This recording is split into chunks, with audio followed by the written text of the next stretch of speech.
Assalamualaikum warahmatullahi wabarakatuh. Perkenalkan, nama saya Fitri Anggraini dengan NPM 22178. Saya dari kelas A dengan mata kuliah Pengadilan HAM Internasional. Di sini saya akan menjelaskan mengenai konvensi genosida. Yang pertama, sejarah konvensi genosida.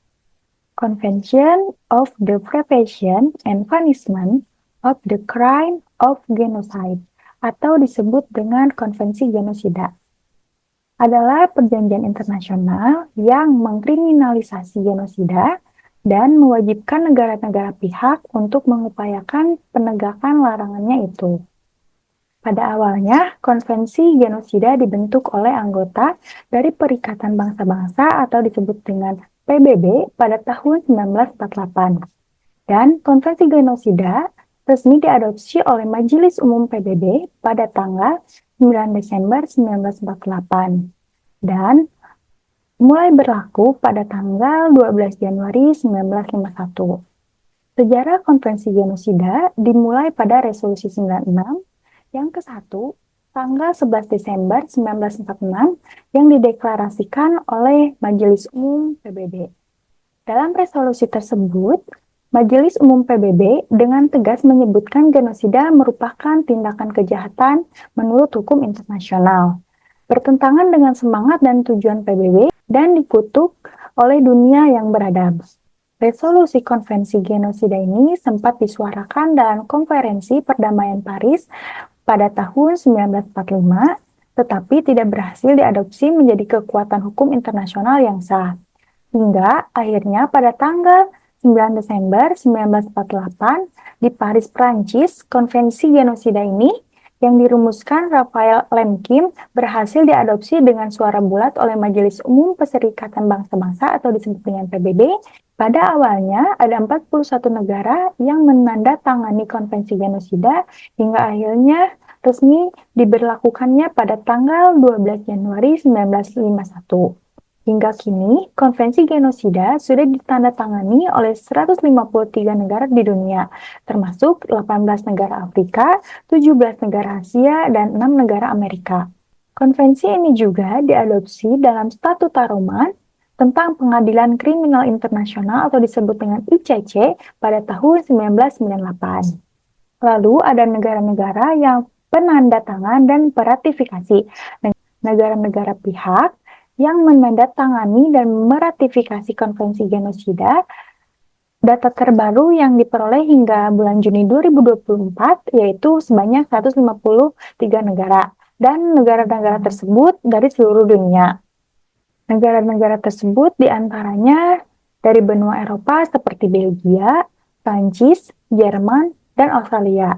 Lalu dari benua Asia seperti Indonesia, Australia, Cina, dan Myanmar. Dan dari benua Afrika seperti Aljazair, Guinea, Zambia, dan Mesir, serta masih banyak lagi negara-negara yang menandatangani dan meratifikasi konvensi genosida ini. Lalu di sini ada penjelasan pasal dalam konvensi genosida. Sebelumnya kita ketahui bahwasannya pasal adalah satuan aturan dalam peraturan yang berisi satu norma. Pasal dirumuskan dalam satu kalimat yang jelas, singkat, dan juga lugas. Lalu dalam konvensi genosida ini terdapat 19 pasal yang menjelaskan tentang kejahatan genosida. Sesuai dengan judul, pada halaman ini, masing-masing pasal tentu saja dibuat untuk tujuan tertentu. Maka dari itu, di sini saya akan menjelaskan mengenai pasal-pasal yang berada dalam konvensi genosida. Dalam pasal 1 ini menjelaskan mengenai para pihak yang menandatangani perjanjian konvensi genosida yang menegaskan bahwa genosida baik yang dilakukan pada masa damai atau ketika perang tentang merupakan kejahatan berdasarkan hukum internasional yang harus dicegah dan dihukum, di mana dalam kondisi apapun kejahatan genosida tetaplah kejahatan yang harus dicegah dan dihukum. Lalu pada pasal 2 ini menjelaskan mengenai arti dari tindakan genosida serta apa yang harus masuk ke dalam kejahatan genosida. Dalam pasal 3 ini menjelaskan mengenai perbuatan yang berhubungan dengan genosida seperti konspirasi untuk melakukan genosida, penghasutan, dan upaya untuk melakukan serta keterlibatan dalam genosida ini.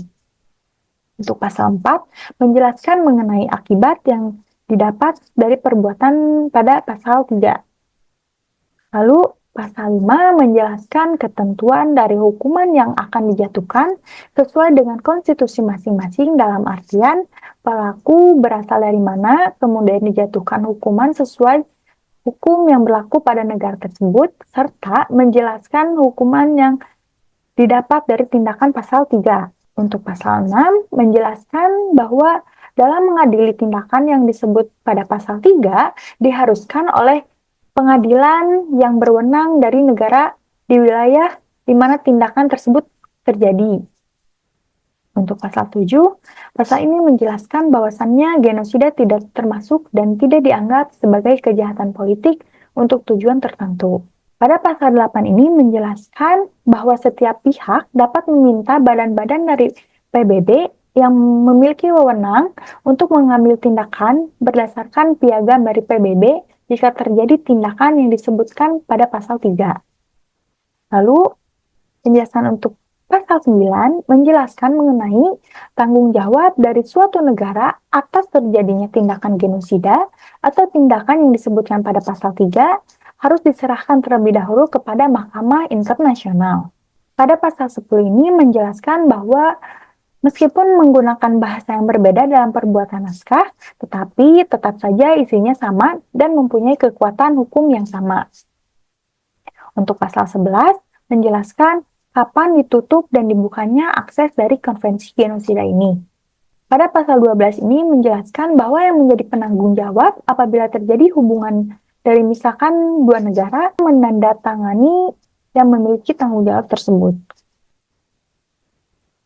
Untuk pasal 13 menjelaskan mengenai kapan keberlakuan dari konvensi genosida ini serta kapan ratifikasi yang dilakukan akan efektif. Pasal 14, pasal ini menjelaskan mengenai masa keberlakuan dari konvensi genosida ini.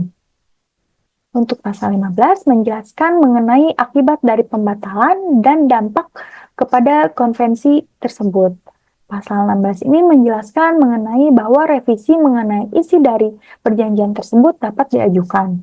Untuk pasal 17 menjelaskan mengenai ketentuan pemberitahuan dari urutan penandatangan serta pemberitahuan dari konvensi genosida.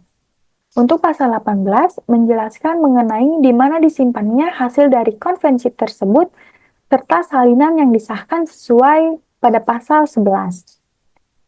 Yang terakhir pada pasal 19 yang menjelaskan mengenai siapa yang harus mendaftarkan konvensi kepada PBB. Itu mengenai penjelasan pada pasal-pasal yang ada dalam konvensi genosida ini. Lalu di sini ada berapa lama masa keberlakuan dari konvensi genosida ini. Informasi dari masa keberlakuan konvensi genosida ini dijelaskan dalam pasal 14, yaitu perjanjian konvensi genosida di mana akan berlaku selama 10 tahun sejak tanggal dimulai berlakunya. Kemudian tetap berlaku selama 5 tahun bagi para pihak atau negara yang membatalkan selama paling lama itu 5 tahun dan paling sedikit sekurang-kurangnya 6 bulan. Lalu di sini yang terakhir ada hasil analisis mengenai situasi global dan konvensi genosida. Menurut pendapat saya mengenai situasi global saat ini yang terjadi sedang sangat panas di mana kebanyakan negara mulai saling menunjukkan kekuatan militernya masing-masing serta terdapat cukup gesekan dari beberapa negara. Misalnya dari Korea Selatan, dengan Korea Utara, Palestina, dan Israel, lalu Rusia dan Amerika, bahkan negara di Asia seperti China juga.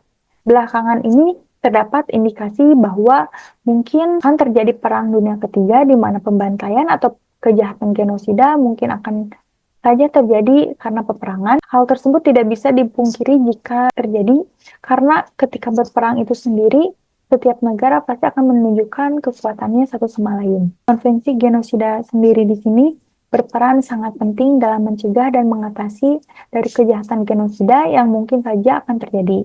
Jika melihat perkembangan dunia serta situasi pada saat ini, kejahatan genosida memiliki peluang cukup besar untuk muncul ketika perang sedang terjadi.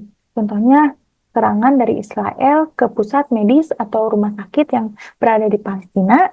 Korban dari serangan tersebut merupakan masyarakat sipil, di mana tentu saja jika diukur dari perjanjian tersebut, serangan itu merupakan tindakan genosida karena melakukan pembantaian secara massal.